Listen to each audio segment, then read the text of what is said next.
Bonjour à tous, aujourd'hui je vous propose une vidéo sur le podcast et l'entrepreneuriat.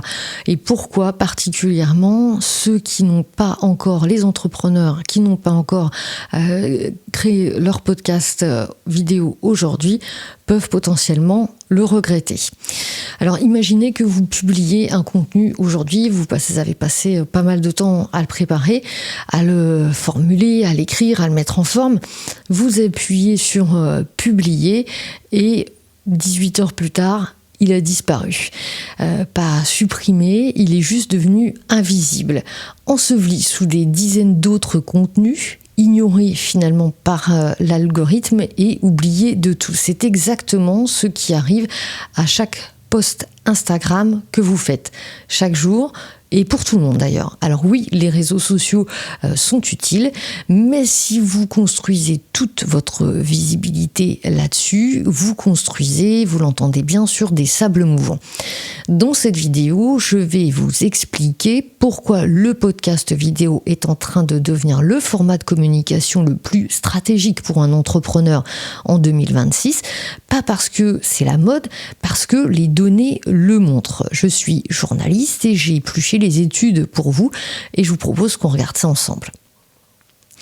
Et si vous restez jusqu'à la fin, je vous explique aussi concrètement ce que ça représente de se lancer en podcast vidéo, en temps, en organisation et en choix d'outils. C'est parti!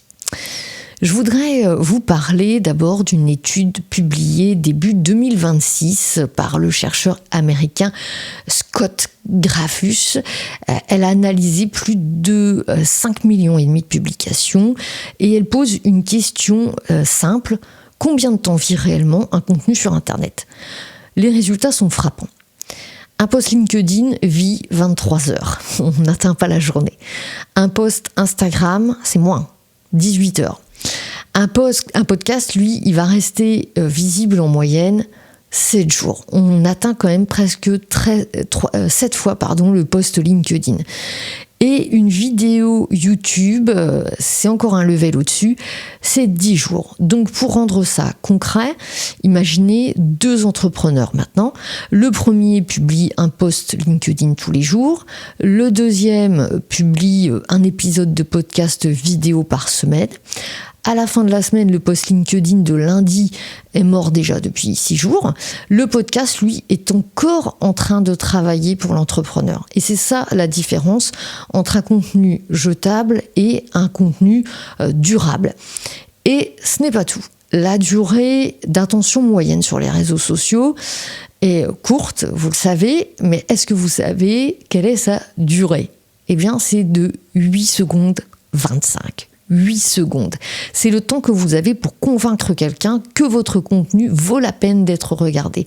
Après ça, le pouce a déjà scrollé. Voilà, le fameux pouce. Maintenant, comparez ça à un podcast. L'auditeur moyen d'un podcast écoute entre 20 et 40 minutes d'un seul tenant, parfois plus.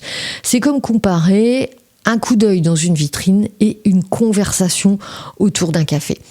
Sur les réseaux, vous avez 8 secondes pour exister.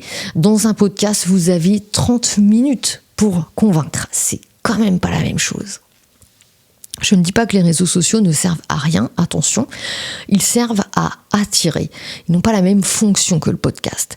Mais ce qui fidélise, ce qui crée de la confiance, ce qui transforme un inconnu en client, c'est autre chose. Et 57% des clients fidèles augmentent leurs dépenses auprès des marques avec lesquelles ils ressentent une connexion émotionnelle. La connexion émotionnelle ne se construit pas en 8 secondes, même quand elle est répétée tous les jours. Parlons maintenant de ce que le podcast fait concrètement pour une marque ou un entrepreneur. En France d'abord, selon l'ACPM et anciennement le CSA, l'ARCOM, 47% des Français écoutent régulièrement des podcasts en 2025. Donc quasiment un Français sur 2. Ça représente environ 30 millions de personnes. Il y a 5 ans, on était à 20%. Vous voyez un petit peu la croissance. Mais le chiffre intéressant, ce n'est pas celui-là. C'est ce que ces auditeurs font ensuite. Selon le baromètre Acast, relayé par lemakers.fr, 82% des auditeurs de podcasts estiment qu'un podcast rend une marque plus proche d'eux. Pas une publicité, pas un post, un podcast.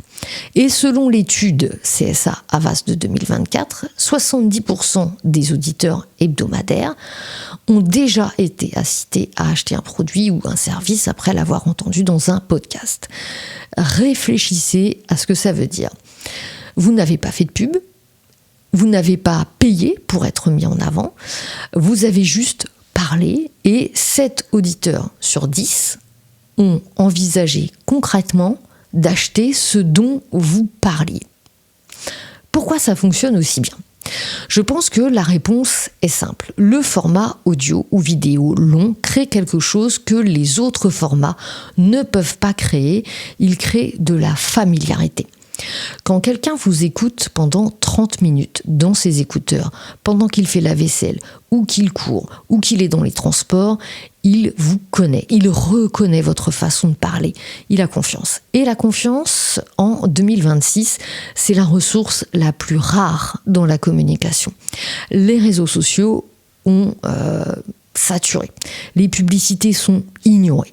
Les newsletters se battent dans les boîtes mail pleines, mais le podcast, lui, voyage dans les oreilles des gens, souvent sans concurrence, ou en tout cas avec peu de concurrence. Pourquoi le podcast vidéo spécifiquement ? Jusqu'ici, on a parlé du podcast en général. Maintenant, parlons du podcast vidéo en particulier, parce que c'est là que les choses deviennent vraiment intéressantes. En octobre 25, Netflix a annoncé qu'il allait diffuser des podcasts vidéo produits par Spotify dès 2026. Prenez le temps d'absorber cette information. Netflix, la plateforme de divertissement la plus puissante du monde, a décidé que le podcast vidéo méritait une place sur ses serveurs aux côtés de ses séries originales. Ça fait sens quand même, c'est pas un hasard, c'est un signal. Spotify, de son côté, publie des chiffres éloquents pour la France. La consommation de podcasts vidéo a quasiment doublé en un an, et le nombre de créateurs qui publient en vidéo a augmenté de 80%. Et sur YouTube, on parle d'1 milliard de personnes qui regardent des podcasts chaque mois dans le monde. 1 milliard. Ce qui se passe concrètement, c'est une convergence. Le podcast sort de la sphère audio, il envahit maintenant les plateformes vidéo et ça change tout pour un entrepreneur parce que ça veut dire qu'un seul contenu, un épisode bien produit, peut désormais vivre sur Spotify, Apple Podcasts, YouTube et bientôt Netflix. Un contenu, plusieurs plateformes, une audience finalement démultipliée avec un seul et même podcast. Imaginez que vous écrivez une lettre. Avant, vous deviez l'envoyer à chaque personne individuellement. Ok, ça fait longtemps que c'est révolu. Aujourd'hui, cette lettre, elle est automatiquement distribuée dans tous les formats, à tous les endroits où se trouvent vos prospects en même temps. Et c'est ça, le podcast vidéo en 2025. Et le terrain n'est pas encore saturé. Contrairement à Instagram ou TikTok, où la concurrence est féroce, vous avez dû le voir, le podcast, lui, reste un espace où une voix forte peut encore émerger. La réalité concrète est ce que ça demande vraiment. On va être honnête maintenant sur l'investissement. Je ne veux pas vous donner une image idéalisée. Lancer un podcast vidéo, ça se fait. Mais le faire de façon régulière et professionnelle, c'est un vrai investissement en temps. Voici ce que représente concrètement un seul épisode. D'abord, il y a la préparation. Structurer le contenu, préparer les questions si vous recevez un invité ou rédiger votre plan si vous parlez seul. Puis l'enregistrement lui-même. Alors selon votre aisance, ça va être en une fois, sinon vous allez devoir vous y prendre à reprendre à plusieurs fois. Ensuite, le montage. Audio d'abord, vidéo ensuite, si vous faites du podcast vidéo. Il faut alors ensuite créer la vignette, ce petit visuel qui représente votre podcast sur les grandes plateformes et qui est souvent la première chose que votre prospect va voir. Puis vient l'hébergement. Déposez votre fichier sur une plateforme dédiée qui va le distribuer partout automatiquement. Et enfin, reste la promotion sur vos réseaux.